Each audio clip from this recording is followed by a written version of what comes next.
Hello, welcome back to another video for Ski Patrol Productions. I am still outside. It's a bit cold, a bit breezy, but I want to stay outside as long as weather will permit me while I'm doing these videos, get you guys into the wild. So today we're doing a video on 15 things to never say to a writer. Saw an interesting article last week about this, and I think it's perfect timing for Thanksgiving coming up. So, 15 things that I know I'm going to hear on Thanksgiving, 15 things not to say to a writer. So let's jump right in. Let me pull up my list. Okay, here we go. All right, number one. Oh gosh. I want to write a book someday. So, that's great. Like, I'm happy that people want to write. Whether it's a play or it's a book or any other thing that you want to write. Um, but unless you're just going to tell me the idea, I don't want to have like a 4 hour conversation about this idea that you have when you've never really thought about it and it's just been like an inkling that you've had or like a dream. It's like, okay, like great, that's cool, you should do it. Instead of talking to me for 5 hours, you could have started writing. Um, so that's an easy one to answer, I guess. All right, number two. This is one that I hear quite a bit. Um, it says, "Gosh, I wish I had the time to write."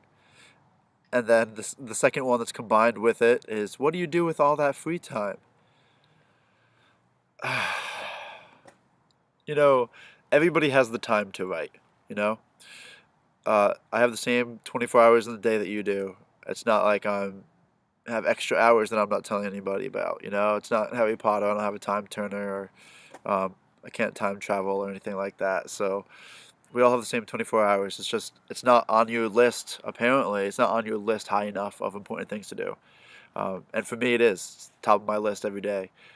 So you're not making the time to write. You have the time. You just aren't using it. And the same thing with what do you do all day? Oh, you have so much free time. I have some free time, but barely any more than anybody else who works a 9 to 5 does. Um, I'm lucky generally during the days when I plan on writing, I get to wake up a little bit later, and I get to work on writing, or I do these videos for you guys once a week. I'm editing, constantly editing, rewriting, doing new ideas, and brainstorming, and then that's for 6 hours or more every day. And that's not like there's days off. I like on the weekends I'm still doing it. During the week I do it. And I get to wake up a little later. That's great, but I'm also staying up later. You guys, a lot of people who work the 9 to 5s, they're like, oh, I need to be in bed by whatever, I don't know, 10 o'clock, let's say. Like I'll stay up. I'll be up those 3 hours that I got to sleep, or 2 hours, or 1 hour I got to sleep in the morning. I'm staying up that many hours later. So I got the same time that you do. You just got to put in the effort if you really want to write. Everybody has the time to write. Uh, you hear this one, it's usually like, yeah, like the family gatherings or the parties, or you're seeing some friends that you haven't seen in a while, or somebody new who just found out you're a writer. And this is it. It says number three, sorry, is, hey, you can write my idea. Yes, I could, but why don't you write your idea? And the thing is, this would be fine if somebody actually had a good idea. But what it usually is, hey, you can write my idea, and then they tell you about this vacation they went on, or this dream they had, or something. And usually it's just a long conversation where at the end of it, I'm like, yep, sounds good. And then I walk away.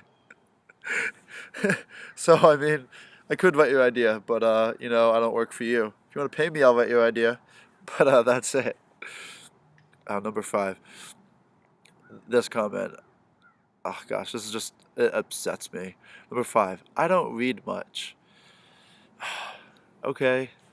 When I tell you that I'm a writer, I don't need you to tell me that you don't read. Because what's the conversation that we're gonna have after that? I just kind of feel bad for you that you don't read at all. Even if it's like the newspaper, or like a magazine, or like, I don't know, some funny comics or something. Someone tells me they don't read. It's like, sorry. Sorry for your loss, you know? I don't know why you're telling somebody that writes that you don't read. It's like, I don't know, someone who makes like pizzas or something like that. It's like, oh, I hate pizza. That sucks, you know? That's my job. Like, whatever, okay? Keep it to yourself, I guess. Um, Number six, okay. So with the plays I do, I've gotten this a couple times, and it's like kind of something I don't expect to hear. Um, they say, "Oh, do you think it'll be a movie one day?" Because like now they're turning some of these classic musicals into movies and putting it on TV and stuff. And I don't know, you know. And that's not real. That's not the goal anyway. I want to get it on stage. I want people to fall in love with it, and I want it to be remembered and people to enjoy it. If it's gonna turn into a movie one day, great. I hope they don't mess it up. Um, I don't know. It's kind of a weird question, and I've gotten it a couple of times. It's like, oh, this will be a good movie. Like, do you think it'll be a movie? I don't know. I'm not a producer. I'm not in Hollywood or New York doing movies, you know. So don't ask a writer if it's going to be a movie one day. It's just a weird question. Um, Number seven. Will you read my novel? This is tough. So if it's like a friend, you know, I'll do it. If someone has like a novella or a book or like a play, I'll read it, you know. But they've got to be a really good friend of mine. Because if some random person's just like, oh, I wrote something, you know, you should read my stuff. I don't know who you are. Maybe it's just like, maybe you're gonna hand me like 7 sheets of notebook paper, you know? I don't know what's going on. And also, the issue with it too is that if I read it, like, do you just want me to be like, oh, it's good? Or are you gonna want me to critique it too? You know, that's a lot of hours a day in the day that you want me to work on something, basically, that's not mine and I'm not gonna gain from. And also, there's the issue of, let's say in the future I write something and it has like a similar scene or something, and for whatever reason you did better than I did, and now I'm on the list of like people who are stealing ideas. I didn't steal your idea. I don't do that. But you had me read your book one time, and now since somebody said a similar thing or there's a similar named character, all of a sudden I'm stealing your idea. So it's generally no. I don't want to read your book. I don't want to read your play. But if you're a friend of mine, that's a totally different story, and I'll get on it as soon as I have some free time. um, Number eight. Oh gosh. Um, oh, you're that type of person. Why are we stereotyping immediately? Like, I'm in theater, yes. You know, I'm a playwright. Oh, you're that type of person. Okay, if someone's a CEO or if someone's like a janitor or if someone's like works at fast food or whatever type of work they have. Oh, you're that type of person. Obviously. Obviously, I'm the theater type if I'm in theater. Obviously, I'm the cooking type if I'm a chef. You know, what are you saying here? There's some kind of ulterior motive that I don't know about. Um, I know I've gotten that from people at parties and stuff, and it's like, you know, you go to the coffee shop and somebody's, oh, you're a writer. Yep. All right, thanks. No conversation to be had after that. All these are just bad conversation starters. Um, oh gosh. Number nine. Is that what you always really wanted to do? So I've had different goals in my life, but as soon as I realized I loved writing, which was, I mean, a long time ago, but when I thought it was a viable option was in college. Yes, that's what I wanted to do. Even when I had other goals as well, those goals were helping me to reach the goal of becoming a better writer and to make more money, so I can write. Yes, this is what I want to do. Just because it's not your normal or your expectations of what I should be doing doesn't mean it's not a goal that I've had for a long time, you know? So yes, this is what I want to do as a writer and as a playwright. This is like the same thing, kind of. So number 10, Big 10. Yeah, but what do you do for a living? This. I'm doing this for a living. You know, I do have other jobs, you know, but that's not what I'm doing for a living. I get paid there and get paid here. You know, I'm writing for a living. I'm writing so that I can get my story out there, and to do that, I need to have a livelihood. I need to make some money. I need to keep doing what I'm doing. By asking this question, you're just undermining. my career choice. Oh, what do you do for a living? I don't ask the same thing as before. If you're a CEO or if you're a cook or something, or if you're a painter or whatever else you do, I don't say, oh, but what do you do for a living? If I know what you do, why would I ask that question? Oh gosh, these are like getting on my nerves. Like these are bad conversations, so just bad questions to ask. Gosh. All right, let's keep on moving from number 10 to number 11. Oh gosh, I had this one time. This is some person I just met that day. It was so annoying. Um, so here it is, number 11. Oh, you're a writer? You and everyone else. No. Me and some other people who also write. Everybody's not a writer. I can tell you that right now. There's plenty of people who are not writers.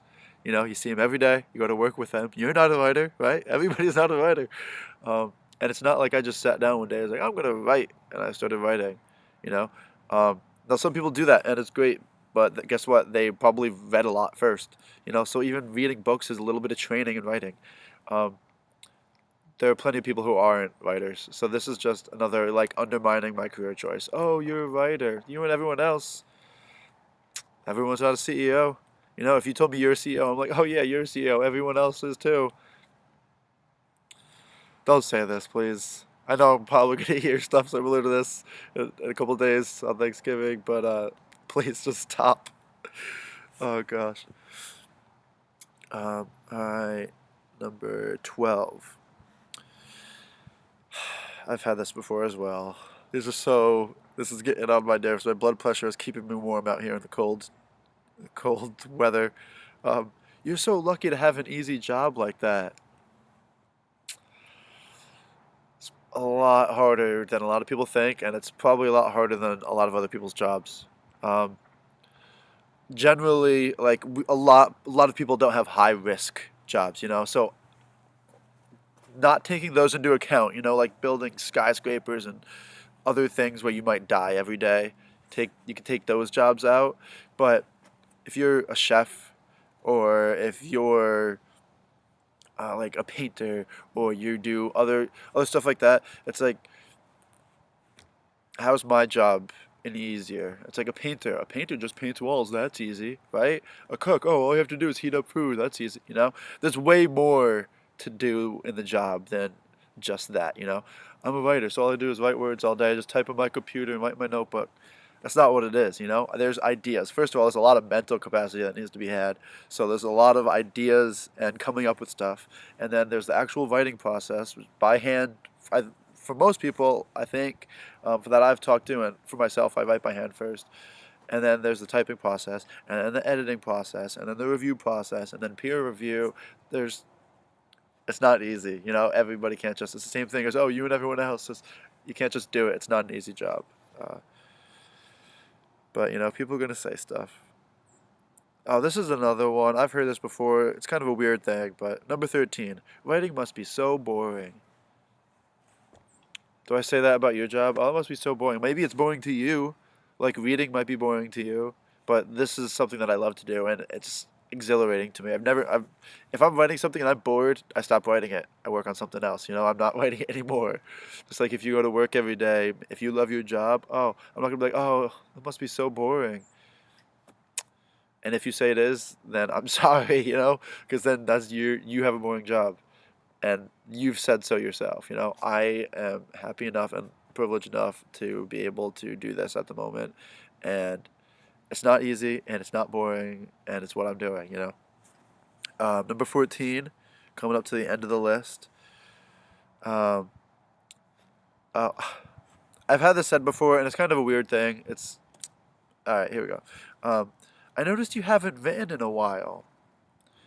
So online, on some of my social pages, I ask open public for people who will help me if they want to look over if they could look over a passage, or if we could like have a phone call or a video call and talk about an idea that I have. Now they know this, like they know I'm a playwright, they know I'm a writer, and I have these creative ideas, and I need to bounce them off of people sometimes, and so I'm looking for that, and I've had one time it happened, so hopefully it doesn't happen again. Even though I have many years ahead of me, so I'm sure it will. Somebody said, "Oh, like you haven't posted online about your writing stuff in a while. Like I guess you haven't done anything." I'm always doing stuff. I'm always moving. I'm always working. Always rising up. I'm not done. And even if I haven't, so like I've had dry spells, where I'm just not getting any ideas out and I'm just editing old stuff. And why would you say that to somebody? The next person that says, "Oh, I noticed you haven't written in a while." Or, "Oh, I noticed you haven't been promoted in a while." Like, what conversation are we gonna have after you say something like that? All right. Last but not least, number 16. This is a touchy one. Can I read it? Yes, you can read it. If it's my novella, soon it will be published, and you can buy it, and you can read it.